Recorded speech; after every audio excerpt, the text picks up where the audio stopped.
আসসালামু আলাইকুম রহমতুল্লাহ। তোমাদের সবাইকে আবারও স্বাগতম জানাচ্ছি আজকের নতুন একটি মডিউলে। আমি মাহবুব হাসান। আজকে আমরা বলের এক এক করে হাঁটি হাঁটি পা পা করে আমরা বলের চতুর্থ লেকচারে আমরা হাজির হয়েছি। আজকের এই চতুর্থ লেকচারটা নিয়ে আমি মাহবুব হাসান খুবই এক্সাইটেড। আশা করছি তুমিও আজকে আমার সাথে অনেক বেশি এনজয় করতে পারবা। আজকে আমরা যে জিনিসগুলো শিখব, আজকে আমরা ওভারঅল এই সম্পূর্ণ অধ্যায়টার মধ্যে একদম এসএসসি লেভেলের বোর্ড পরীক্ষার জন্য যে জিনিসগুলো খুবই কমন এবং একদম গুরুত্বপূর্ণ বিষয় যেগুলো, সেগুলো আমরা শিখে ফেলবো। আশা করছি তুমি যদি সম্পূর্ণ ক্লাসটা যদি মনোযোগ সহকারে দেখো, অনেক অনেক বেশি ইফেক্টিভ হবে এবং তোমার এসএসসি কোশ্চিনের আনসারে তুমি তোমার জায়গা থেকে সর্বোচ্চ পরিমাণ আত্মতৃপ্তির সাথে তুমি আনসারটা লিখে ফেলবা। এবং পাশাপাশি তোমার যে টেস্ট পেপার আছে অথবা তোমার যে গাইড বই যেগুলো আছে, সেগুলো থেকেও বিভিন্ন কোশ্চিনের আনসারগুলো বোঝার জন্য আজকের ক্লাসটা অনেক অনেক বেশি সহায়ক হবে। তো চলো আজকে আমরা দেখে ফেলি আজকের মডিউলটাতে আমরা মূলত কোন কোন জিনিসগুলো শিখব। দেখো, তোমাদের সুবিধার্থে আমি লিখেই রেখেছি আজকে আমরা মূলত কি কি জিনিস শিখব। আজকে আমরা যেটা শিখব খুবই ইম্পর্ট্যান্ট একটা টপিক, সেটা হলো ভরবেগ, তাই না? ভরবেগের সাথে নিউটনের তৃতীয় সূত্রের একটা আংটা আছে, একটা যোগাযোগ আছে। সেই যোগাযোগটার মাধ্যমে কিভাবে বিভিন্ন কোশ্চেনের সলভ করতে হয় সেটা আমরা শিখব। সর্বপ্রথম আমরা দেখব ভরবেগ। এরপরে আমি লিখে রেখেছি ভরবেগের একক এবং মাত্রা, এগুলোও আমরা একটু দেখে ফেলবো। যদিও আমরা প্রিভিয়াস ক্লাসগুলোতে কিন্তু আমরা দেখেছিলাম, আজকে আবারও আমরা দেখব। এরপরে আমরা শিখব একটু মারামারি টাইপের জিনিস, যেগুলো হলো সংঘর্ষ বা যেটাকে বলা হয় কলিশন। এই সংঘর্ষ জিনিসটার সাথে সংঘর্ষ হলো দুই টাইপের হয়। একটা হলো, আমি লিখেই রেখেছি, একটা হলো স্থিতিস্থাপক সংঘর্ষ আর একটা হলো অস্থিতিস্থাপক সংঘর্ষ। তোমাকে অবশ্যই জানতে হবে এই উদ্দীপকের এই ঘটনাটা কি স্থিতিস্থাপক সংঘর্ষের তালিকায় পড়ে না অস্থিতিস্থাপক সংঘর্ষের তালিকা পড়ে। আশা করছি আজকের ক্লাসটা তুমি যদি মনোযোগ সহকারে দেখো, অবশ্যই এই বেসিক থেকে বেসিক জিনিসগুলো অবশ্যই তুমি একদম মন থেকে তুমি বিষয়টাকে রিয়েলাইজ করতে পারবো। এরপরে আমরা শিখব খুবই গুরুত্বপূর্ণ একটা কনসেপ্ট, সেটা হলো ভরবেগের সংরক্ষণশীলতার নীতি, তাই না? ফিজিক্সের মধ্যে, কেমিস্ট্রিতে বলো ফিজিক্সে বলো, সংরক্ষণশীলতা একটা মেজর একটা টপিক। এই সংরক্ষণশীলতার সাথে ভরবেগের কনসেপ্টটা কিভাবে জড়িত। এরপরে আমরা শিখব এই নিউটনের যে তৃতীয় বা থার্ড ল যেটা আছে, নিউটনের থার্ড ল এর সাথে ভরবেগের কানেক্টিভিটিটা কি এবং থার্ড ল এর মাধ্যমে কিভাবে এই সূত্রটাকে প্রমাণ করা যায়, এটা আজকে আমরা ইনশাআল্লাহ শিখে ফেলবো। এরপরে সর্বশেষ আমরা একটু গোলাগুলি টাইপের অঙ্কের ভিতরে যাব। বন্দুক, গোলাগুলি, এগুলো আমরা একটু দেখব। কখনো আমাদের পরীক্ষার ভিতরে চাওয়া হয় যে বন্দুকের ভর কত, বন্দুকের পশ্চাৎ বেগ কত, গুলির ভর কত, গুলির বেগ কত। এই যে হাবিজাবি আমাদের একটু কনফিউজড করার যে বিষয়গুলো, এই জিনিসগুলো আমরা একটু শিখবো আজকে। তো এবং সর্বশেষ আমরা আজকের লেসনটাতে বা আজকের মডিউলটাতে যেই যেই জিনিসগুলো আমরা শিখব, সেগুলোকে কিভাবে গাণিতিকভাবে আমরা ইমপ্লিমেন্ট করতে পারি। এই জন্য আজকের মডিউলের ভিতরে কিছু আজকের শেখার বিষয়গুলোর সাথে সাথে কিছু গাণিতিক পার্ট যুক্ত হয়ে যাবে। তো শুরুতে আবারও আগে বরাবর মতনই বলে নিচ্ছি যে শুধুমাত্র দেখলে, আমার দিক তাকায় থাকলে আর বোর্ডের দিক তাকায় থাকলে কিন্তু কাজের কাজ কিচ্ছু হবে না। তোমাকে দেখতে হবে, এরপরে তোমাকে অনুশীলন করতে হবে। কি পারো না সেটা তোমার সংশ্লিষ্ট শিক্ষকদেরকে তোমাকে জানাতে হবে। বরঞ্চ তুমি আমাকেও জানাতে পারো, আমাদের কমেন্টের মাধ্যমে তুমি আমাকেও জানাতে পারো। আমি যদি পারি আমি অবশ্যই তোমাকে হেল্প করব। পাশাপাশি যদি কোনো প্রকার গাইডলাইনের প্রয়োজন হয়, অবশ্যই তুমি আমার সাথে কানেক্ট হতে পারো। ওকে, তাহলে আমরা শুরু করছি। শুরুতেই আমরা প্রিভিয়াস মডিউলটায় যেই থিওরির বা সূত্র কথাগুলো নিয়ে আমরা কথা বলেছিলাম, সেগুলো নিয়ে একটু গাণিতিক সমস্যার সমাধান করি। দেখো আমরা শুরুতে একটা গাণিতিক একটা কনসেপ্ট লিখে রেখেছি এখানে, যে 10 গ্রাম ভরের একটা বস্তু, দেখো এখানে 10 গ্রাম ভরের একটা বস্তু যেটাকে নামকরণ করা হয়েছে M1 হিসাবে, আর একটা হলো 20 গ্রাম ভরের একটা বস্তু যেটাকে ডিনোট করা হয়েছে M2 দ্বারা। এবং এটার দ্বারা মূলত বোঝানো হচ্ছে ভূমি বা মাটি। মাটি থেকে 10 গ্রাম এবং 20 গ্রাম এই বস্তু দুইটা যথাক্রমে 20 মিটার 20 মিটার করে উপরে আছে। মানে 20 মিটার 20 মিটার মানে আবার 40 মিটার ভাইপো না, মানে দুইটা বস্তুই মাটি থেকে ইন টোটাল তাদের হাইটটা হলো 20 মিটার, ঠিক আছে। এবং এখানে দেওয়া আছে যে M1 এর উপর কার্যকরী বল হলো 0.78 নিউটন। মানে M1 যে বস্তুটা আছে এই বস্তুটা কি হবে না, অভিকর্ষ বলের প্রভাবে মুক্তভাবে পড়বে না। এখানে বলেই দিছে একটা কার্যকরী বল হবে এবং এটাকে ফোর্স দিয়ে, এটাকে ধাক্কা দিয়ে উপর থেকে নিচের দিকে ফেলে দেওয়া হয়েছে। সেই কার্যকরী বলটা কত, ধাক্কাটা কত, 0.78 নিউটন। এবং M2 ভরের যে বস্তুটা আছে, এই M2 ভরের বস্তুটাকে 0.039 নিউটন বল দ্বারা এটাকে ফোর্স করা হয়েছে। ফলশ্রুতিতে বস্তুগুলো অবশ্যই নিচের দিকে পড়বে।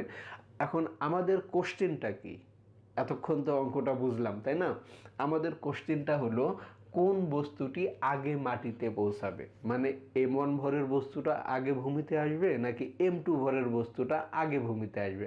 আসো আমরা তাহলে একটু দেখে ফেলি। দেখো এই অঙ্কটা করার জন্য প্রতিটা অঙ্কের জন্য কিন্তু ভিন্ন ভিন্ন কনসেপ্ট মাথায় রাখতে হবে। তুমি যত বেশি শর্টকাট মারতে যাবা তত বেশি কিন্তু মানে ফান্দের ভিতরে তুমি কি করবা, আটকায়া যাবা। এই জন্য শর্টকাট না অ্যাপ্লাই করার চেষ্টা না করে তুমি কি করবা, জিনিসটা বোঝার চেষ্টা করবা, তাই না। তুমি যদি ফেসবুক যদি চালাইতে পারো, কিভাবে ফেসবুকে কোন জায়গায় কোন ঘুতা দিয়ে পাসওয়ার্ড দিতে হয়, এরপরে ইউজার নেম দিতে হয়, এইটা যদি তুমি বোঝো তাহলে কিন্তু তুমি কখনো কিন্তু ইউজার নেমের জায়গায় তুমি কিন্তু পাসওয়ার্ড দাও না, আবার পাসওয়ার্ডের জায়গায় কখনো ইউজার নেম কিন্তু দাও না। এইটা কিন্তু ঠিকই বোঝো, কিন্তু ফিজিক্সে আসলেই তুমি আসলে বোঝো না কোন জায়গায় তুমি কি অ্যাপ্লাই করবা, তাই না। আসলে মূল সমস্যাটা হলো জিনিসটাকে না বুঝতে পারা। জিনিসটাকে যখন হৃদয় দিয়ে মন দিয়ে তুমি বুঝবা, এটার ভিতরে আলাদা একটা তোমার টান তৈরি হবে, তখন কিন্তু জিনিসগুলো তোমার কাছে ধরা দিবে এবং তোমার কাছে এরা বশ স্বীকার করবে, ঠিক আছে। তো যেহেতু এই অঙ্কর মধ্যে একটা কার্যকরী বল অ্যাপ্লাই করা হয়েছে, তার মানে এখানে কিন্তু ত্বরণের একটা ব্যাপার স্যাপার আছে। তাহলে শুরুতেই কার্যকরী বল দেওয়া থাকলে তোমাকে কি নির্ণয় করতে হবে, ত্বরণ নির্ণয় করতে হবে, ঠিক আছে। একটা অঙ্কের মধ্যে তুমি হয়তো বা ভাবতে পারো স্যার অঙ্ক করার জন্য আসছে, আপনি অঙ্ক করায় দিবেন, এত হাবি যাবি এত কথা কিসের, তাই না। বলতেই পারো, ভাবতেই পারো, একদম সিম্পল একটা বিষয়। কিন্তু দেখো যে 100টা অঙ্ক, আমি বারবার কিন্তু বলি 100টা অঙ্ক সমাধান করে পরীক্ষায় পাই 0। আবার দেখা গেছে যে 5টা অঙ্ক 10টা অঙ্ক বুঝে বুঝে শিখছে, 5টা অঙ্ক 10টা অঙ্কের কনসেপ্টটা সে টু দ্য পয়েন্টে অ্যাপ্লাই করতে পারে। সফলতার হাসি কিন্তু ওই ভদ্রলোকই হাসে। সো না বুঝে নয়, বুঝে বুঝে অল্প করো, কাজে লাগবে। যেহেতু কার্যকরী বল আছে, অবশ্যই ত্বরণের ব্যাপার স্যাপার আছে। আগে আমরা ত্বরণটা একটু নির্ণয় করার চেষ্টা করি। ওকে, দেখো প্রথম বস্তুর ক্ষেত্রে আমি যদি এখানে লিখি যে প্রথম বস্তুর ক্ষেত্রে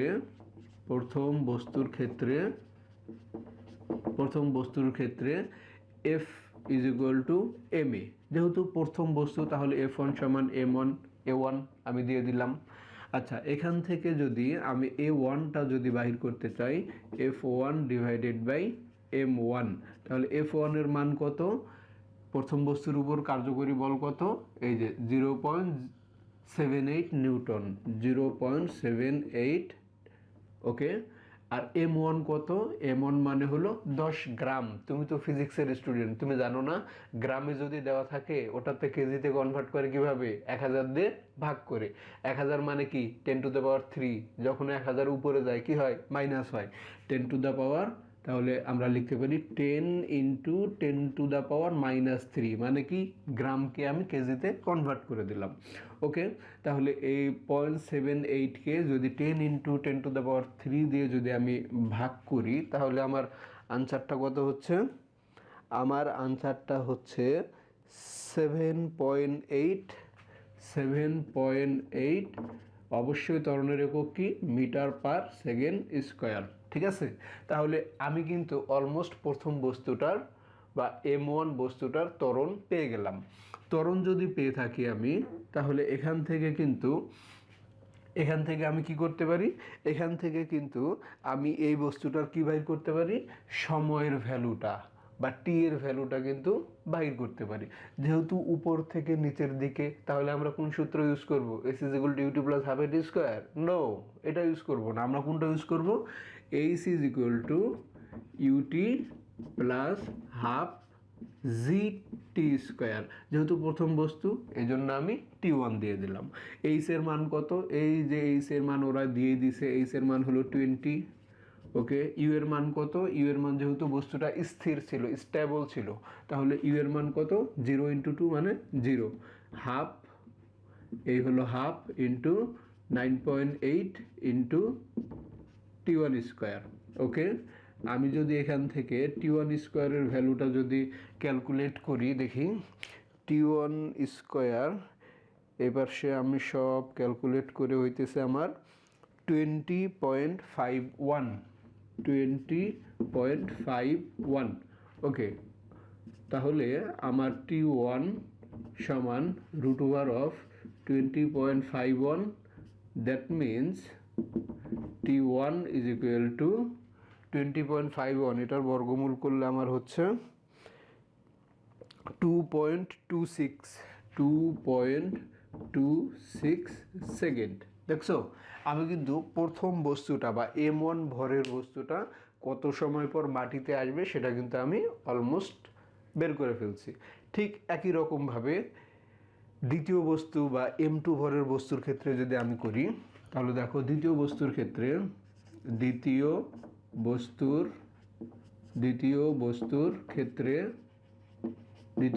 ক্ষেত্রে অবশ্যই F ইজ ইকুয়াল টু আগের মতনই MA, দ্বিতীয় বস্তু F2 M2 A2, বা এখান থেকে আমি যদি A2টাকে বাহির করার চেষ্টা করি, F2 ডিভাইডেড বাই M2, তাহলে F2 এর মান কত, কার্যকরী বল কত, এই যে এখানে দেওয়া আছে 0.039, 0.039 ডিভাইডেড বাই M2।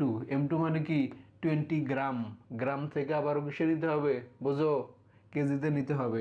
20 ইন্টু 10⁻³ তাহলে এটাকে এটা দিয়ে ভাগ মারলে কত হবে, 20 ইন্টু 10⁻³ 1.95, 1.95, এটা কি হয়ে যাবে, মিটার পার সেকেন্ড স্কোয়ার। ত্বরণের একক মিটার পার সেকেন্ড স্কোয়ার। ওকে, দেখো আমি কিন্তু দ্বিতীয় বস্তুটার যে ত্বরণ সেটাও কিন্তু বের করে ফেললাম। তাহলে দ্বিতীয় বস্তুটার যে সময় উপর থেকে নিচের দিকে পড়তে তার যে সময়, সেই সময়টা আমি কিভাবে কাউন্ট করব, আগের মতনই লিখছি, H is equal to UT plus half G T2 square.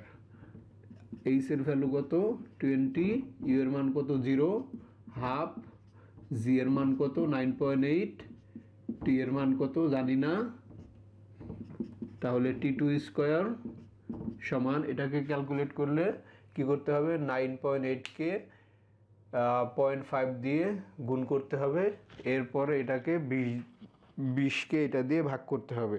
এটার মান হইতেছে আমার 20.51, 20.51।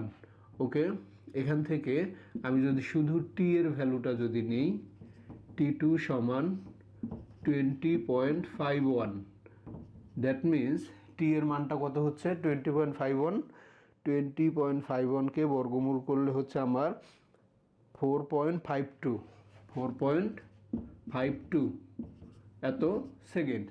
তাহলে দেখো আমি কিন্তু T1 এর মানও বাহির করে ফেললাম। T1 এর মান কত, এই যে এটা হলো আমার T1 এর ভ্যালু, তাই না, T1। আর T2 এর ভ্যালু কত, এই যে এটা হলো আমার T2 এর ভ্যালু। তাহলে এই দুইটা ভ্যালুর ভিতর থেকে কোনটা, তুমি বলো তো, তুমিই বলো, আজকে তুমিই অঙ্ক করাও, T1 M1 ভরের বস্তুটা আগে মাটিতে পড়বে না M2 ভরের বস্তুটা? আমরা সবাই জানি যার সময় কম লাগবে সেই বস্তুটা আগে মাটিতে আসবে। এই তো পারছো, গুড। তাহলে T1 ভরের বস্তুর সময় লাগে হলো 2.26 আর এর লাগে হলো 4.52, মানে একটু বেশি সময় লাগে। তার মানে অবশ্যই প্রথম বস্তু বা M1 ভরের বস্তুটা অবশ্যই আগে মাটিতে পড়িবে। আশা করছি অঙ্কটা তুমি খুব রিল্যাক্সের সাথে বুঝতে পারছো। তোমার কাছে কি মনে হচ্ছে আসলে ফিজিক্সের অঙ্কগুলো খুব কঠিন? না ভাই, ফিজিক্সের অঙ্কগুলো খুবই সহজ, জাস্ট একটু মাথাটাকে কুল রাখতে হবে, ঠিক আছে, একটু ঠান্ডা রাখতে হবে, তাহলে তুমি অঙ্কগুলো করতে পারবা। ওকে, তাহলে আমি পুরোটাই মুছে দিচ্ছি। এখন আমরা কিছু সময় থিওরি পড়ব। আজকের নতুন যে টপিকগুলো, এই নতুন টপিকগুলোর কিছু থিওরি পড়ব। সর্বপ্রথম আমাদের আছে ভরবেগ। তুমি কিন্তু জানো ভরবেগ জিনিসটা কি?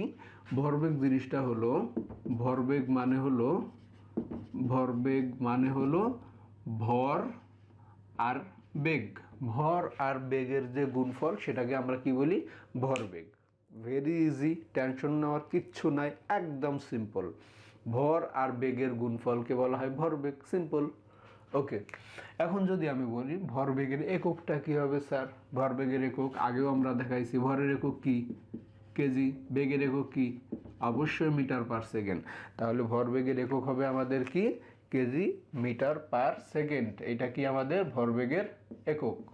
ওকে, এখন আর একজন পণ্ডিত এসে বললো, আচ্ছা তুমি তো একক বলতে পারো, তুমি বলো তো মাত্রা কত?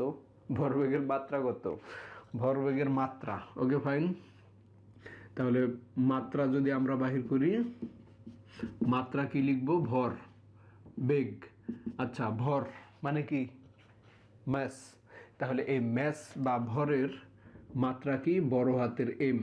আর ভি মানে কি? বেগ। বেগের মাত্রা কি? এল টি ইনভার্স 1। একদম প্রথম আমাদের এই সিরিজের বা এসএসসি ফিজিক্সের একদম ফার্স্ট চ্যাপ্টার থেকেই কিন্তু আমরা এই যে টি এর মাত্রা, বেগের মাত্রা কিন্তু দেখছি। আশা করি তুমি আমার সাথে একটু বিরক্তই হয়ে গেছো, স্যার একই জিনিস কয়বার দেখান, একই জিনিস কয়বার দেখায়, আবার একই জিনিস অনেকবার দেখাচ্ছি।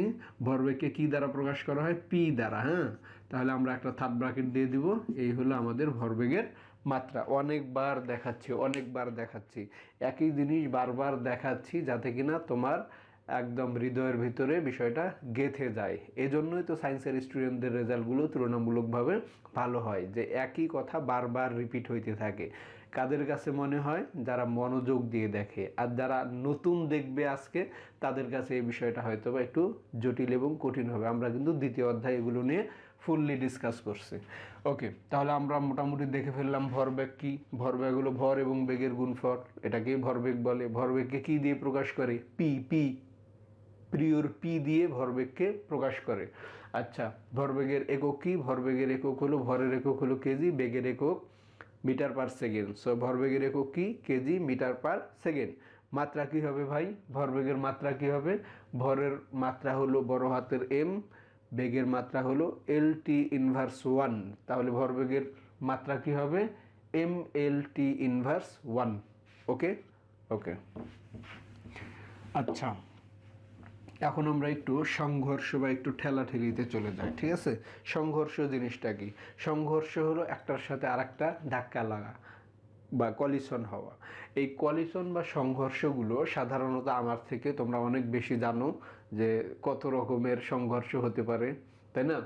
তাহলে এই সংঘর্ষগুলো কয় ধরনের হইতে পারে? দুই ধরনের হইতে পারে। একটা হলো স্থিতিস্থাপক সংঘর্ষ, আর একটা হলো কি? অস্থিতিস্থাপক সংঘর্ষ। তোমার যদি দাঁত যদি একটু বেকাতেরা যদি হয়, টেনশন নেওয়ার কিছু নাই, তুমি খালি শুনে যাও। স্থিতিস্থাপক সংঘর্ষ ও অস্থিতিস্থাপক সংঘর্ষ। স্থিতিস্থাপক সংঘর্ষ কাকে বলে? স্থিতিস্থাপক সংঘর্ষটা হলো সেটাই যেটার মধ্যে ভরবেগ এবং গতিশক্তি সংরক্ষিত থাকে। এই আবার একটু প্যাঁচ লাগাই দিলাম, তাই না? স্থিতিস্থাপক সংঘর্ষটা হলো যেই সংঘর্ষের মধ্যে কি থাকে? কি বললাম? ভরবেগ এবং গতিশক্তিটা সংরক্ষিত থাকে, এটার কোনো চেঞ্জ হয় না, এটার কোনো পরিবর্তন হয় না, এটাকে বলা হয় স্থিতিস্থাপক সংঘর্ষ। কি আমি একটু পরে দেখাচ্ছি উদাহরণের মাধ্যমে। আর অস্থিতিস্থাপক সংঘর্ষ কোনটা? অস্থিতিস্থাপক সংঘর্ষটা হলো যেই সংঘর্ষের মধ্যে ভরবেগেরও পরিবর্তন হয় এবং গতিশক্তিরও পরিবর্তন হয়। বুঝতে পারছো বিষয়টা? তাহলে স্থিতিস্থাপক সংঘর্ষ কি? যেই সংঘর্ষের মধ্যে ভরবেগের এবং গতিশক্তির কোনোরূপ পরিবর্তন হয় না, এগুলো সংরক্ষণশীলতার সূত্র মেনে চলে, সেগুলো হলো কি স্থিতিস্থাপক সংঘর্ষ। আর অস্থিতিস্থাপক সংঘর্ষ কি? যেই সংঘর্ষের মধ্যে ভরবেগের পরিবর্তন হয় এবং গতিশক্তিরও পরিবর্তন হয়, সেটাকে আমরা বলবো অস্থিতিস্থাপক সংঘর্ষ। এখন স্থিতিস্থাপক সংঘর্ষের একটা উদাহরণ দেই, দেখি। মনে করেন এটা হলো একটা বস্তু বা একটা বল বা একটা মার্বেল, যাই চিন্তা করেন না কেন, এইটা হলো আর একটা বস্তু। তাহলে এই বস্তুটার ভর যদি m1 হয়, এই বস্তুটার ভর যদি m2 যদি হয়, এবং এই বস্তুটা প্রথম যে বস্তুটা, এই বস্তুটার আদিবেগ u1, এই বস্তুটার আদিবেগ ধরলাম u2, এবং যদি এমন হয় u1 is greater than u2, u1 is greater than u2, এটা মানে আবার কি বোঝায়? মানে হলো এই দ্বিতীয় যে বস্তুটা আছে, এই দ্বিতীয় বস্তুর বেগের থেকে প্রথম বস্তুর বেগ আবার একটু বেশি, একটু অ্যাডভান্স লেভেলের, একটু প্রো লেভেলের। বুঝতে পারছো? তাহলে এই দ্বিতীয় বস্তুটার বেগ যদি বেশি হয়, তারা যদি একই সরল রেখায় যদি চলে, একই পথে যদি তারা গতিশীল হয়, তাহলে কি করবে? এই প্রথম বস্তুটা দ্বিতীয় বস্তুকে একটা কি করবে?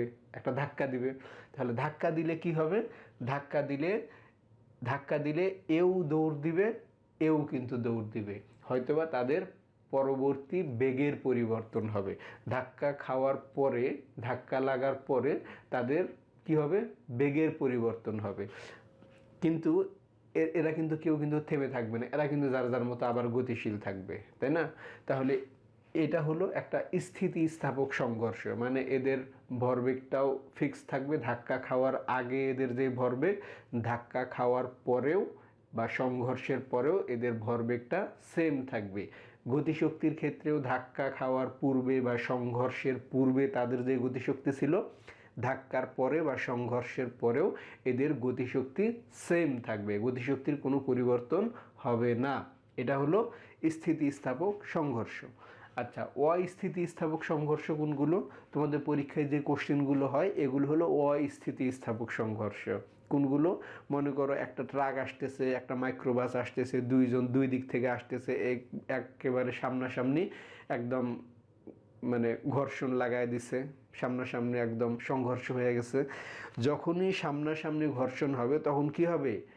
তাদের বেগ হয়তো বা থেমে যাবে, তাই না? তাদের আগের যে অবস্থা পরের অবস্থা সম্পূর্ণরূপে চেঞ্জ হয়ে যাবে।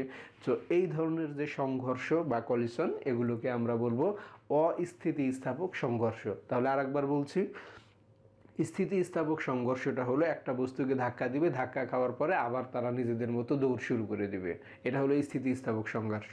আর অস্থিতিস্থাপক সংঘর্ষ কোনটা? দুইজন দুই দিক থেকে মুখোমুখিভাবে আইসা ধাক্কা লাগলো, ধাক্কা লাগার ফলে তাদের কি হলো? তাদের মনে করেন আর একটা বেগ নিয়ে তারা পরস্পর একদম কিছু সময় পরে স্থির হয়ে গেল, একদম ভাঙ্গা চুরা, একদম দুমড়ায়া মুচড়াইয়া শেষ হয়ে গেল। তাহলে এগুলো হলো অস্থিতিশীল সংঘর্ষ। আচ্ছা, আশা করি বিষয়টা বুঝতে পারছো। আচ্ছা, এরপরে আমরা খুবই চমৎকার একটা জিনিসের মধ্যে উপস্থিত হইয়াছি, সেটা হলো ভরবেগের সংরক্ষণশীলতার নীতি। আগে তো জানতে হবে ভরবেগ জিনিসটা কি। একটু আগেই স্যার একই কথা কয়বার বলবেন? শুরুতেই তো বললেন ভরবেগ, তাই না? আবারও বলছি, ভরবেগ মানে হলো ভর এবং বেগের গুণফল। ওকে, ফাইন। তাহলে সংরক্ষণশীলতার নীতি, এইটা আবার কি? সংরক্ষণশীলতার নীতি মানে হলো law of preservation. Law of preservation মানে কি? ল অফ প্রিজার্ভেশন মানে হলো এগুলো নষ্ট হবে না, এগুলো সংরক্ষিত থাকবে, এগুলো সুরক্ষিত থাকবে। কি সুরক্ষিত থাকবে? এরা বলতে চাচ্ছে যে দুইটা বস্তুর মধ্যে যখন সংঘর্ষ হবে, সংঘর্ষ হওয়ার আগে তাদের যে ভরবেগটা ছিল, সংঘর্ষের পরেও তাদের ভরবেগটা একই থাকবে। প্রথম বস্তুর যে ভরবেগ ছিল, দ্বিতীয় বস্তুর যে ভরবেগ ছিল, সংঘর্ষের পূর্বে তাদের যে মোট ভরবেগের সমষ্টি এবং সংঘর্ষের পরে দুইটা বস্তুর যে পরিবর্তনশীল আর একটা বেগে রূপান্তরিত হবে, নতুন বেগের যে ভরবেগ হবে প্রথম বস্তুর, নতুন বেগের যে দ্বিতীয় বস্তুর ভরবেগ হবে, তাহলে সংঘর্ষের পরে প্রথম বস্তুর ভরবেগ দ্বিতীয় বস্তুর ভরবেগের যোগফল, সংঘর্ষের আগে তাদের যে ভরবেগের যোগফল ছিল বা সমষ্টি ছিল, এই দুইটা পরস্পর সমান থাকবে। এটাকেই ফিজিক্সে বলা হয় ল অফ প্রিজার্ভেশন, বা আমরা যদি বলি ভরবেগের সংরক্ষণশীলতার নীতি। মানে দুইটা বস্তুর মধ্যে ধাক্কা খাওয়া বা সংঘর্ষের পূর্বে বস্তু দুইটার ভরবেগের সমষ্টি, ধাক্কা খাওয়ার পরে ভরবেগের সমষ্টি, এই দুইটা পরস্পর সমান থাকবে। তোমরা জানো আমরা ফিজিক্সে, কেমিস্ট্রির ভিতরে, ফিজিক্সের ভিতরে একটা সূত্র আমরা মাঝে মাঝেই পড়ে থাকি, নিত্যতার সূত্র, ভরবেগের নিত্যতার সূত্র, তাই না? মানে এই পৃথিবীতে মোট যে পরিমাণ এনার্জি আছে, মোট যে পরিমাণ শক্তি আছে, এই শক্তিটাকে কখনো সৃষ্টিও করা যায় না, ধ্বংসও করা যায় না, শুধুমাত্র একটা রূপ থেকে অন্য রূপে আমরা রূপান্তরিত করিতে পারি, এই, আর এর চেয়ে বেশি আমরা কিছু করতে পারি না। তাহলে দেখো, আমি যদি বলি এটা হলো m1 ভরের একটা বস্তু, আর এটা হলো কি m2 ভরের একটা বস্তু, তাহলে m1 ভরের বস্তুর আদিবেগ কি u1, m2 ভরের m2 ভরের যে বস্তু তার আদিবেগ কত u2।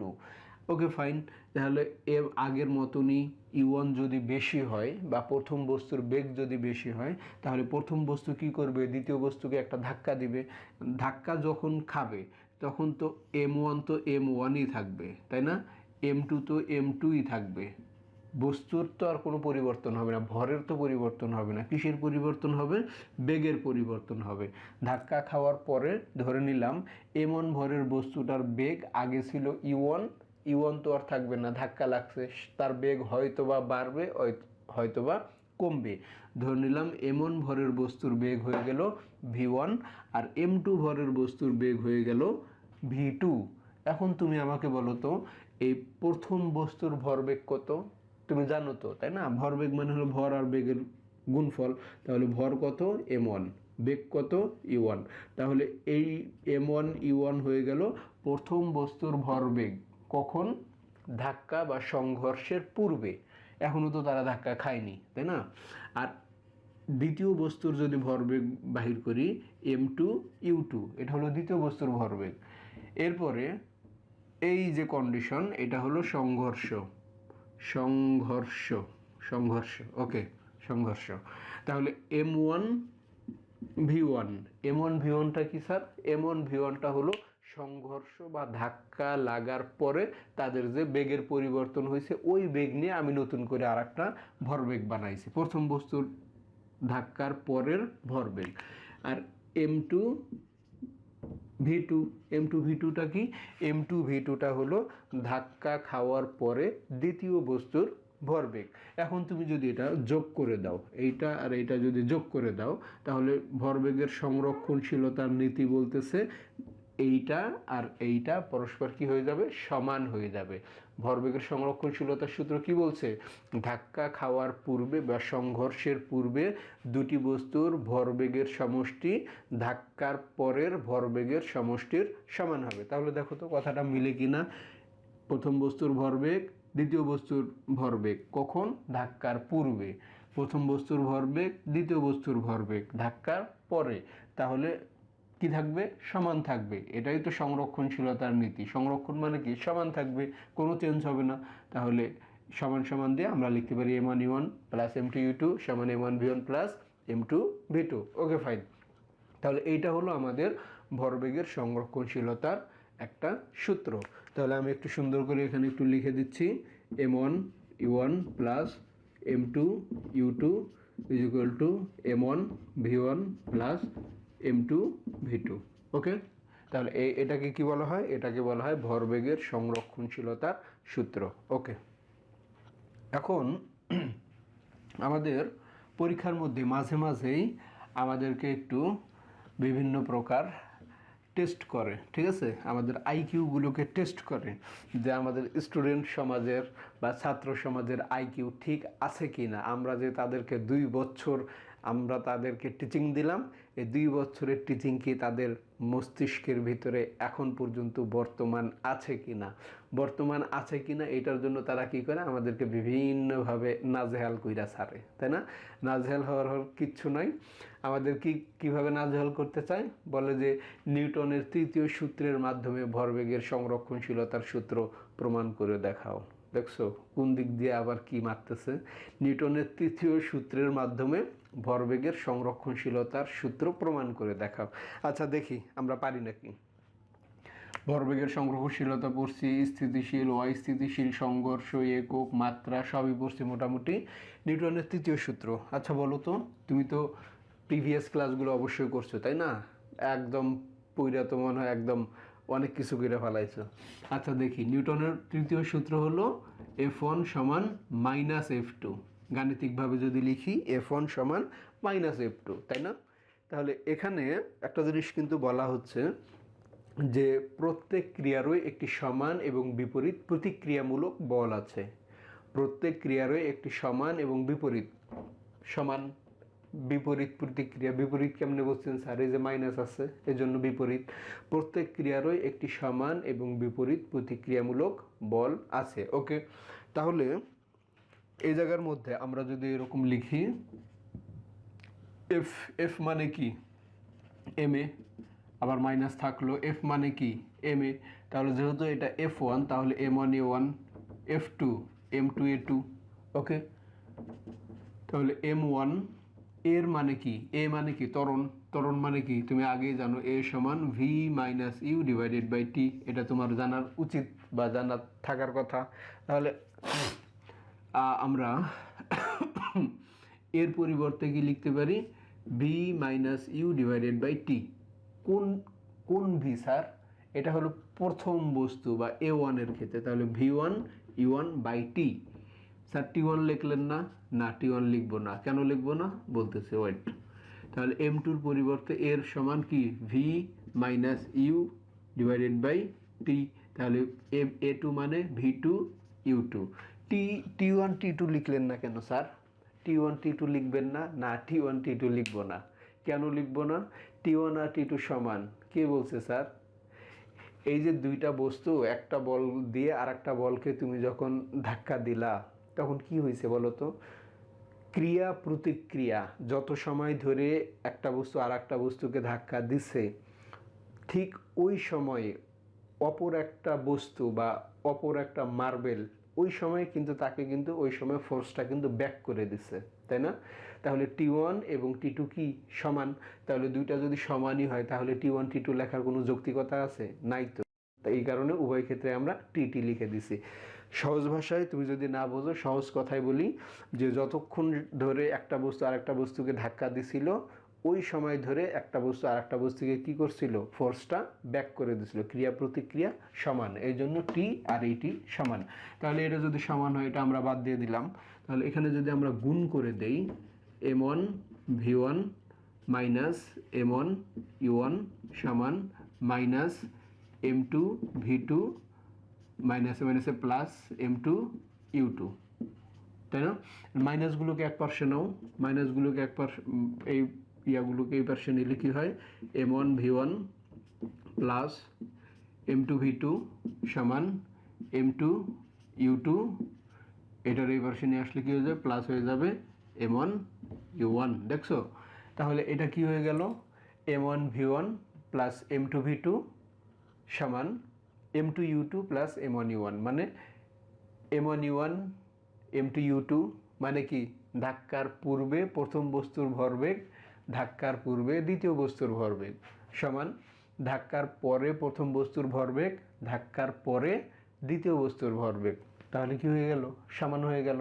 তাহলে এটাও কিন্তু আমরা অলমোস্ট খুব রিল্যাক্সের সাথে, আমাদেরকে যতই নক করার চেষ্টা করেন কাজ হবে না, কারণ আমরা কি বুঝে বুঝে পড়ছি, তাই না? তাহলে আমরা বলতে পারি যে নিউটনের 3য় সূত্র থেকে এই ভরবেগের সংরক্ষণশীলতার সূত্রটা কিন্তু আমরা রিল্যাক্সের সাথে একদম চিল মুডে কিন্তু বুঝে ফেললাম। ওকে, আচ্ছা, এটা কিন্তু প্রমাণ হয়ে গেছে অলমোস্ট। আচ্ছা, বন্দুক আর গোলাগুলিতে আমরা একটু যাই। গোলাগুলিতে যদি যাই তাহলে একটা জিনিস তোমাকে বোঝার চেষ্টা করিতে হইবে। কি বুঝবেন স্যার? কত কিছুই তো বুঝান, আরও একটু বুঝাই। কি বুঝাই? মনে করেন বন্দুক, আমি তো খুব ভালো আর্ট করতে পারি, এটা তো আপনারা সবাই জানেন, তাই না? এটা একটা বন্দুক, ওকে ফাইন। এই বন্দুক থেকে কি বাহির হবে? এই বন্দুক থেকে একটা বুলেট বাহির হবে। এটা একটা বুলেট, একদম জায়গা লাগায় দিল। তাহলে এইটা বন্দুক আর এটা হলো বুলেট। খুব চমৎকার। তাহলে বন্দুক এবং গুলি, বন্দুক এবং গুলি, তোমাকে পরীক্ষার ভিতরে কোশ্চেন করলো বন্দুক থেকে গুলি বাহির হয়, এটা ফিজিক্সের কোন সূত্রের ভিতরে পড়ে বা কোন সূত্রের উপর ভিত্তি করে বন্দুক গুলি তৈরি করা হয়েছে? এটা কিন্তু নিউটনের গতির কয় নাম্বার? 3 নাম্বার সূত্রের উপর ভিত্তি করে এটা তৈরি করা হয়েছে। রকেট যে চলে নিউটনের গতির 3য় সূত্র, ঠিক আছে? মনে থাকে যেন। তাহলে এই জায়গার ভিতরে আমরা যেটা বললাম বন্দুক আর গুলি, তাহলে অনেক সময় আসে বন্দুক আর গুলির রিলেটেড। আমরা যদি বন্দুকের ভরটাকে m1 যদি ধরি, বন্দুকের আদিবেগ যদি e1 যদি ধরি, গুলির ভরকে যদি আমরা m2 যদি ধরি, গুলির আদিবেগকে আমরা যদি u2 যদি ধরি, গুলির শেষ বেগকে, বন্দুকের শেষ বেগকে আমরা v1 ধরলাম, গুলির শেষ বেগকে আমরা v2 ধরলাম।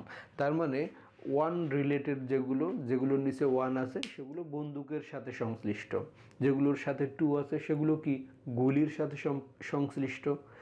তুমি যদি ইচ্ছা করো বড় হাতের ছোট হাতের দিয়েও এগুলো তুমি এনজয় করতে পারো, এটা তোমার ব্যাপার। তাহলে m1 হলো বন্দুকের ভর, e1 হলো বন্দুকের আদিবেগ, m2 হলো গুলির ভর, u2 হলো গুলির আদিবেগ, v1 হলো বন্দুকের শেষ বেগ আর v2 হলো গুলির শেষ বেগ। আচ্ছা, এখন দেখো শুরুর দিকে বন্দুক স্থির থাকে, তার কোনো বেগ থাকে না, সে তো লাফালাফি করে না, তাই না? তার মানে শুরুর দিকে বন্দুকটা কি থাকে? স্থির থাকে। তার মানে e1 এর মান কত? 0। এরপরে শুরুর দিকে গুলিও কিন্তু স্থির থাকে, গুলি তো আর লাফালাফি করে না, একদম বাইরে যে লাগাই দিব এরকম তো করে না, তাই না? গুলিও কি থাকে? স্থির থাকে। তাহলে আমরা যদি এই অংশটাকে এতক্ষণ যেগুলো নিয়ে আমরা চিল্লাচিল্লি করলাম সেটার সাথে যদি ইমপ্লিমেন্ট করি m1 u1 plus m2 u2 is equal two m1 v1 plus m2 v2, একবার লেখার ভিতর ঢুকে গেছে, বুঝে নিও একটু কষ্ট করে। তাহলে এখানে দেখো m1 u1 এর মান কত? 0, তার মানে 0 ইন্টু m1 মানে 0। u2 এর মান কত? u2 এর মানও কিন্তু 0, তাহলে 0 ইন্টু m2 মানে আবারও কিন্তু 0, দুইটা গোল্লা খাইছে অলরেডি। তাহলে m1 v1 plus m2 v2, তাই না? এখন m2 v2টাকে তুমি যদি এই পাশে নিয়ে আসো, আমি লিখতে পারি m1 v1 is equal two minus m2 v2, তাই না? অতএব v1 সমান আমি লিখতে পারি m2 v2 divided by m1। তাহলে এটা দ্বারা কি বোঝাই স্যার? এই v1 দ্বারা কি বুঝাইছিলাম? v1 দ্বারা বন্দুকের পশ্চাৎবেগ। একটা পিস্তল থেকে বা একটা বন্দুক থেকে যখন গুলি বাহির হয়ে যায় তখন কি করে? স্থির অবস্থান থেকে এটা দৌড় দিল, দৌড় দেওয়ার সাথে সাথে কি করে? এই বন্দুকটাকে কিন্তু একটা প্রতিক্রিয়া বল দেয়। পড়ছো না নিউটনের গতির 3য় সূত্র? যখনই সে বন্দুকের ভিতরের যে একটা স্প্রিং যেটা আছে সেটা যখনই এটাকে ধাক্কা দেয়, তখন গুলিটা যখন যায়, গুলিকে ধাক্কা দিছে, গুলিও আবার যাবে, ঠিক আছে, একটা ধাক্কা দিয়া কিন্তু যায়। তাহলে বন্দুকটাকে যখনই ধাক্কা দেয় বন্দুকটা পেছনের দিকে আসে, এটাকে বলা হয় বন্দুকের পশ্চাৎবেগ বা বন্দুকের পেছনের দিকে যে বেগটা দেয়। তাহলে যদি তোমাকে কোশ্চেনের ভিতরে যেটাই করা হোক না কেন, যে বন্দুকের ভর কত, গুলির ভর কত, বন্দুকের পশ্চাৎবেগ কত, গুলির শেষ বেগ কত, তাই না? এই টাইপের কোশ্চেন যদি দেয় অবশ্যই তুমি রিল্যাক্সের সাথে সলভ করতে পারবা। আশা করি আমি বিষয়টা তোমাকে ভালো করেই বুঝাইতে পেরেছি। ওকে, বন্দুক গোলাগুলি হয়ে গেল মোটামুটি। এরপরে আমরা কিছু গাণিতিক সমস্যা দেখব। আজকে আমি তোমাদেরকে মোটামুটি 2-3টা গাণিতিক প্রবলেম দেখাবো। আশা করি এই 2-3টা গাণিতিক প্রবলেম দেখার পরে তুমি তোমার ভিতরে অনেকটা একটু আলাদা একটা ফিলিংস অনুভব করবা এবং অঙ্কগুলোকে বোঝার চেষ্টা করবা। ওকে, আমি এর ভিতরে, তোমরা একটু ওয়েট করো, আমি এর ভিতরে এখানে উঠিয়ে ফেলছি। ওকে, দেখো আমি তোমাদের জন্য এই ক্ষণিকের বিরতির মধ্যে একটা প্রশ্ন লিখিয়া ফেলিয়েছি। এই প্রশ্নটা আমরা একটু সলভ করি। এটা হলো এই ধরনের কোশ্চেনগুলো আমাদের ফিজিক্সের সৃজনশীল কোশ্চেনের ভিতরে প্রায়ই আমরা দেখি, একদম খুব কমন একটা কোশ্চেন।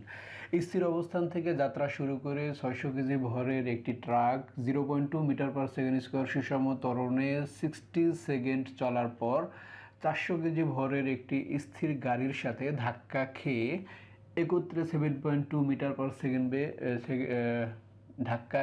একত্রে 7.2 মিটার পার সেকেন্ড বেগে একত্রে চলতে থাকে। মানে একবার একত্রে হবে, একটু বুঝে নিও। ঘটনাটি ভরবেগের সংরক্ষণশীলতার সূত্র সমর্থন করে কিনা।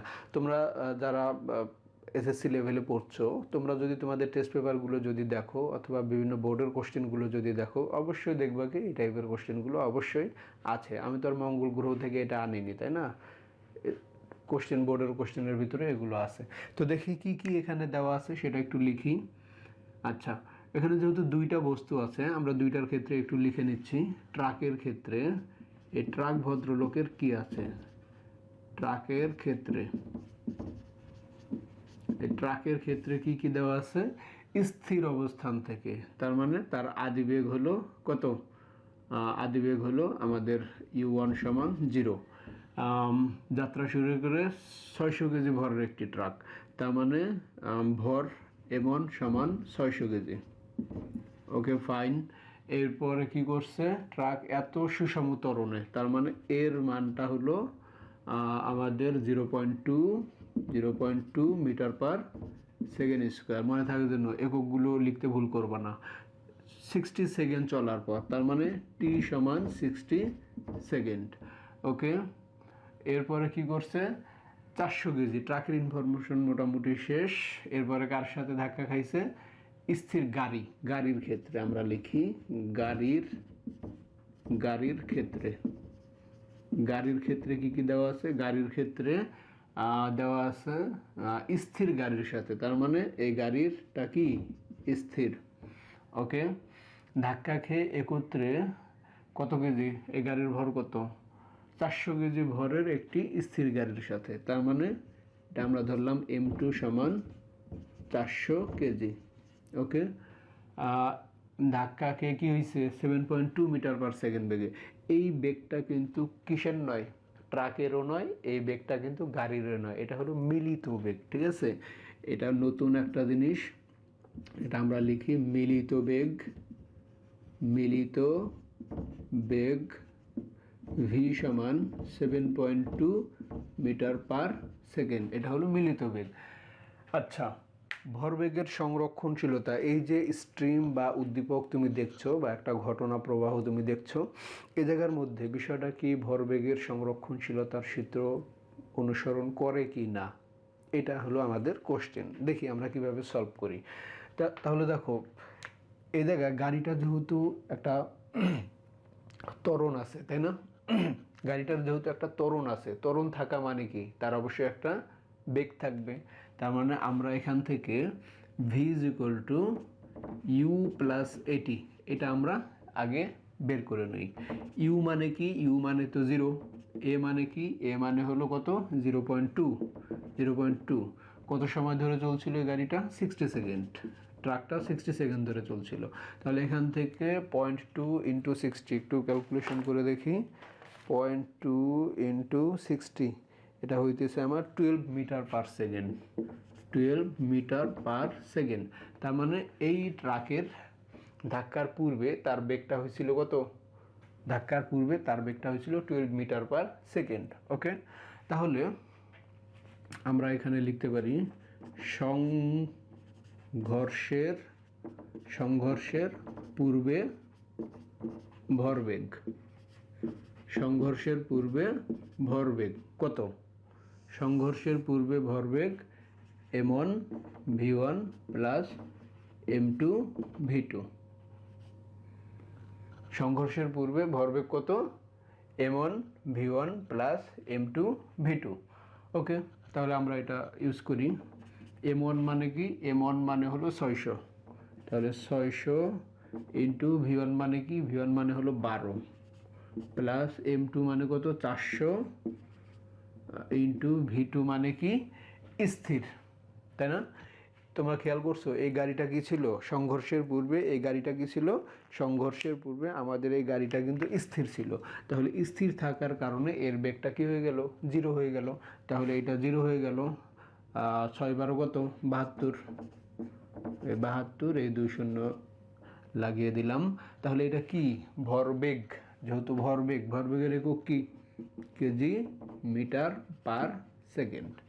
আমরা কিন্তু মোটামুটি পেয়ে গেলাম সংঘর্ষের পূর্বে এই ট্রাক এবং এই গাড়িটার যে ভরবেগ, ভরবেগের সমষ্টি বা যোগফল, সেটা 7200 মিটার পার সেকেন্ড। আচ্ছা, সংঘর্ষের পরে কি হবে? হ্যাঁ, সংঘর্ষের পরে কি হবে? সংঘর্ষের পরে কিন্তু তোমাকে মাথায় রাখতে হবে, সংঘর্ষের পরে যেটা হবে আমরা লিখতে পারি সংঘর্ষের পর ভরবেগ V is equal V into m1 plus m2। এটা হলো ভরবেগের, যদি দুইটা বস্তু কি হয়, এই যে এখানে আমরা বলছিলাম না অস্থিতিস্থাপক সংঘর্ষ, দুইটা দুই দিক থেকে আসছে, তখন কি হয়? তাদের একটা মিলিত বেগ হয়।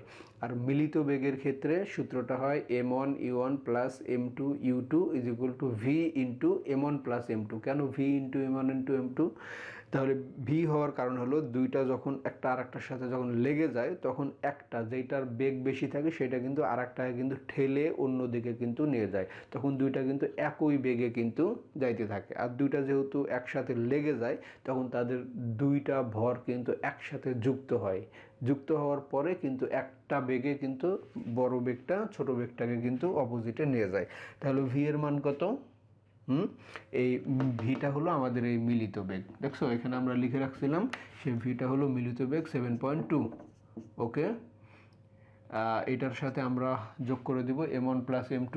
m1 এর মান কত? 600, আর m2 এর মান কত? 400। তবে 600 আর 400 কত হয়? 1000। 1000কে 7.2 দ্বারা গুণ করলে কত হয়?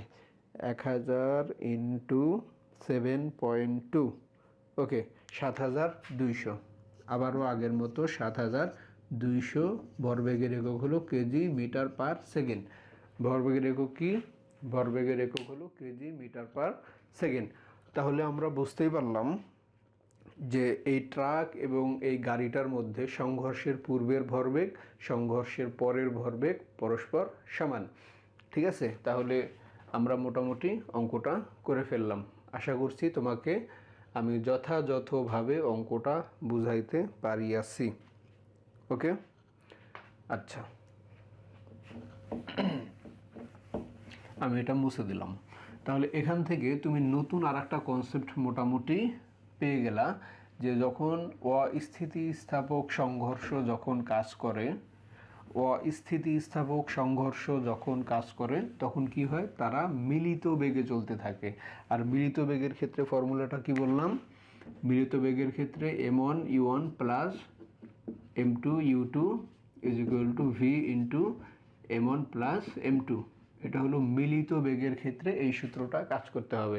এই যে মিলিত বেগ যেটা, এটা হলো এই v এর ভ্যালু। ঠিক আছে, আচ্ছা, আবারও একটু ওয়েট করো, আমরা পরবর্তী কোশ্চেন নিয়ে হাজির হচ্ছি।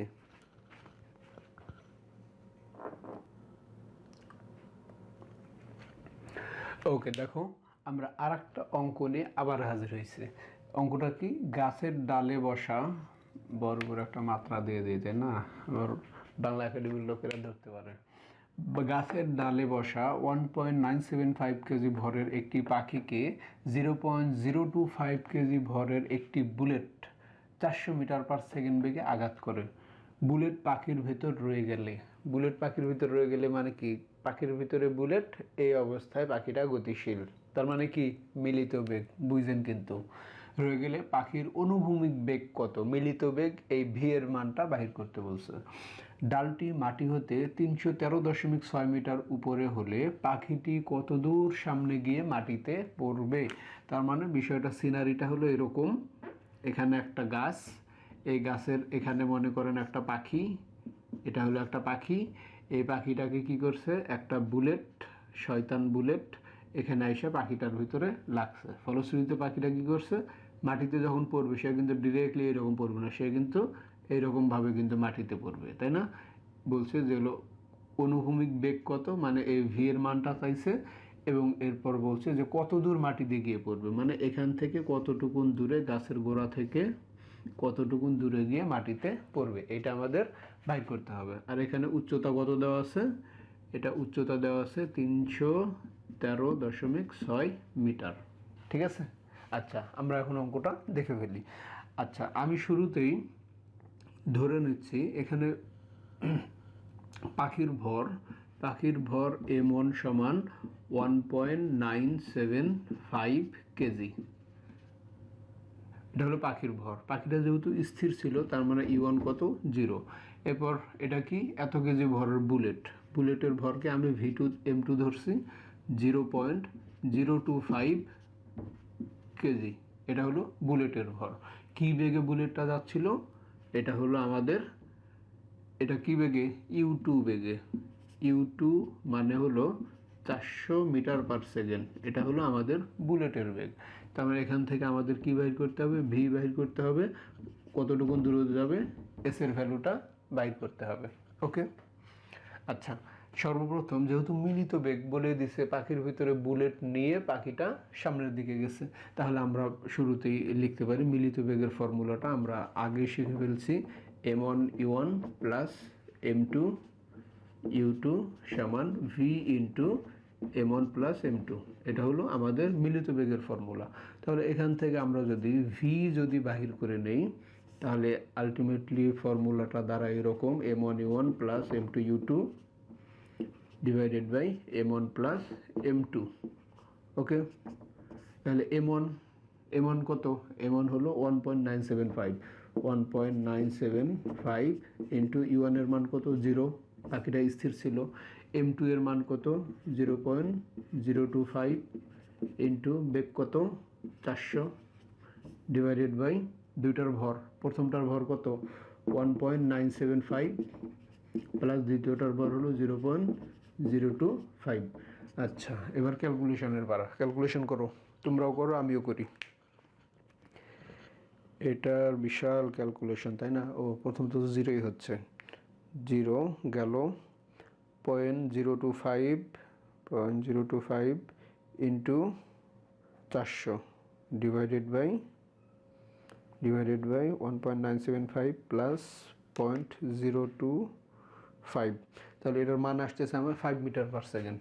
তার মানে ভি এর মান আসতেছে আমার 5 মিটার পার সেকেন্ড।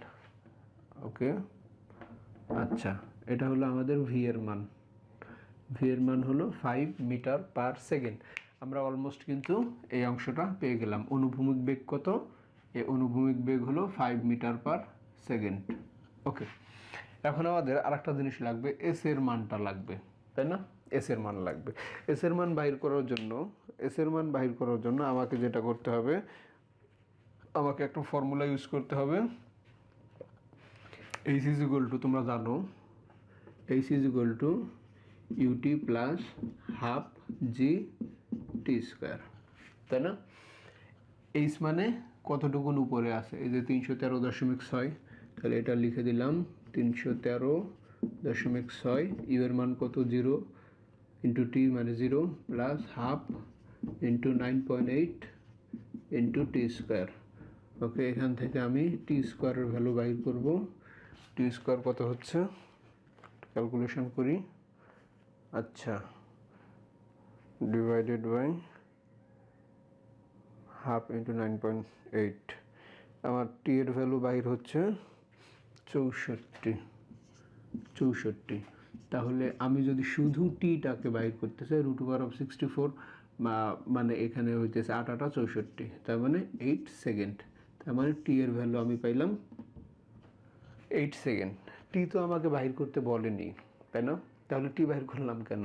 টি বাহির করলাম এই কারণে, যে যেহেতু এখানে ত্বরণের কোনো কথা নাই, ত্বরণের কোনো কথা নাই, এই জন্য এটা কোন বেগে যাবে? সমবেগে যাবে। যেহেতু বল নাই, বল নাই কি নাই? ত্বরণ নাই। ত্বরণ না থাকলে কোন বেগে যাবে? সমবেগে যাবে। তাহলে আমি এখানে লিখতেই পারি অতএব অতিক্রান্ত দূরত্ব বা আমাদের মাটিতে কত দূরে গিয়ে মাটিতে পড়বে, মানে এই যে এইটা, তাই না? এটা হলো আমাদের এস। এস মানে হলো ভিটি। এস মানে কি? ভিটি। ভি এর মান কত? 5 ইন্টু টি এর মান কত? 8 লাগাই দিলাম 8। তাহলে 5 আটা 40 মিটার। দ্যাট মিন্স 40 মিটার পরে গিয়ে পাখিটা কিন্তু মাটিতে পড়বে। কোথা থেকে 40 মিটার?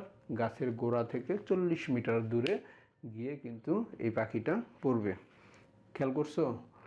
তো এই রকম অঙ্কগুলো তোমাকে একটু কনফিউজড করবে, তোমাকে হয়তো একটু কনফিউজড করার চেষ্টা করবে, কিন্তু অঙ্ক দেখে ঘাবড়ায় না যে তুমি বিষয়টা বোঝার চেষ্টা করবা। কি বলছে? ছোট্ট একটা ক্লু, ওই যে বুলেট পাখির ভিতরে রয়ে গেছে, এটা দিয়ে আমি বুঝতে পারলাম মিলিত বেগের ফর্মুলা এটা। তাহলে মিলিত বেগের ফর্মুলা ভি বাইর করছে, এস বাইর করবা কীভাবে? যেহেতু বল নাই তাহলে কি আছে? ত্বরণ নাই। বল নাই, ত্বরণ নাই। তাহলে ত্বরণ না থাকলে কোন বেগে যাবে? সমবেগে যাবে। তাহলে সমবেগের ক্ষেত্রে এস ইজ ইকুয়াল টু ভিটি। টি পাবা কোথায়? যেহেতু হাইট দেওয়া আছে তাহলে এখান থেকে টি বাহির করা যাবে। টি বাহির করে এস এর মানটা আমি বের করে ফেলছি। ওকে, আমরা আজকে আর একটা সর্বশেষ আর একটা অঙ্ক করব। এই অঙ্কের মাধ্যমে আমাদের আজকের ক্লাসটা ইনশাল্লাহ শেষ হয়ে যাবে। আর একটা অঙ্ক আমরা এখন করছি। ওকে, আমরা আর একটা অঙ্ক লিখে ফেলছি এর ভিতরে। কি কি সিনারি দেওয়া আছে দেখি। 240 কেজি ভরের একটি স্থির ভাসমান নৌকা, দ্যাট মিন্স এটা হলো একটা নৌকা। আমি খুব চমৎকার আর্ট করতে পারি, দেখো তোমরা আমি কীভাবে আর্ট করছি। দেখো এই জায়গায় একজন মানুষ আছে, এই জায়গায় সেই দিক দিয়ে লাফ দিবে দিবে একটা ভাব, এদিকে একটা মানুষ আছে এই দিকে লাফ দিবে। আচ্ছা, তাহলে 240 কেজি এই নৌকার ভর আমি ধরলাম m1 সমান 240 কেজি। ওকে, তাহলে স্থির যেহেতু এই কারণে u1 সমান 0। এরপরে কি বলছে? নৌকার বেগ কোন দিকে, তার মানে v1 সমান এটা হট। তাহলে এই ব্যক্তিটা, এটাকে আমি ধরলাম m2। m2 মানে কোন দিকে? দুইজন লোক আছে, এটা হলো আমাদের একজন হলো 40 কেজি, 40 কেজি। তাহলে এই বস্তুটাও অবশ্যই স্থিরই ছিল। তাহলে v2 কোন দিকে? v2 হলো 4 মিটার পার সেকেন্ড। ওকে, এই ব্যক্তিটা হলো m3, এ হলো 70 কেজি, 70 কেজি। এরপরে u3, এও স্থির ছিল, v3 এ হলো -4 মিটার পার সেকেন্ড। আচ্ছা দেখো, আমি তোমাদের পড়ার আগেই মানগুলো লিখে ফেলেছি। দেখো যেহেতু অনেক বড় একটা ক্লাস হয়ে গেছে, তোমরা অনেকে বিরক্ত হয়ে যাচ্ছ। আসলে দেখো, আমরা পড়াইতে পড়াইতে বিরক্ত হচ্ছি না, আর তুমি ক্লাস করতে করতে বিরক্ত হয়ে যাচ্ছ। তাহলে বুঝতেই পারছো তোমার ভবিষ্যতে কি আছে। বিরক্ত হওয়ার দরকার নাই, তুমি যখন শিখে ফেলবা ওই সময় তো তোমার ঘন্টার পর ঘন্টা দেখতে হবে না, তাই না? যতদিন না শিখছো অতদিন একটু একটু ম্যানেজ করে নিতে হবে। দেখো 240 কেজি ভরের একটি নৌকা, মানে একটা ভাসমান নৌকা স্থির আছে, দুই প্রান্তে দুইজন মানুষ দাঁড়ায় আছে, মানে এরা সাঁতার দিবে দিবে একটা ভাব। এদের ভর হলো, একজনের ভর হলো 40 কেজি, এর ভর 40, এর ভর কি 70 কেজি। এরা কিন্তু দাঁড়ায় আছে, এই জন্য এদের আদিবেগগুলো 0 ধরছি। যদি তারা একসাথে 4 মিটার পার সেকেন্ড বেগে নৌকার দুই পাশে লাফ দেয়, এ এই পাশে লাফ দেবে, এ এই পাশে লাফ দেবে, তাহলে তাহলে নৌকা কোন দিকে কত বেগে যাবে? তাহলে যদি এরা লাফ দেয় অবশ্যই নৌকাটা এদিক সেদিক যাবে। তাহলে কোন দিকে যাবে? 1। 2 নাম্বার হলো নৌকা কত বেগে যাবে। ঠিক আছে, তাহলে এই হলো নৌকার ইনফরমেশন লিখে রাখছি। এই ব্যক্তির ভর m2 40 কেজি, যেহেতু সেই স্থির ছিল 0, v2 মানে 4 মিটার পার সেকেন্ড। এই ব্যক্তি আরেকজন ব্যক্তি 70 কেজি, u3 মানে স্থির ছিল 0 লিখছি, v3 -4। -4 দিছি কেন? এটা একটা ঝামেলা। 4 মিটার পার সেকেন্ড বেগে লাভ দিছে, মাইনাস দিছেন কেন কোন?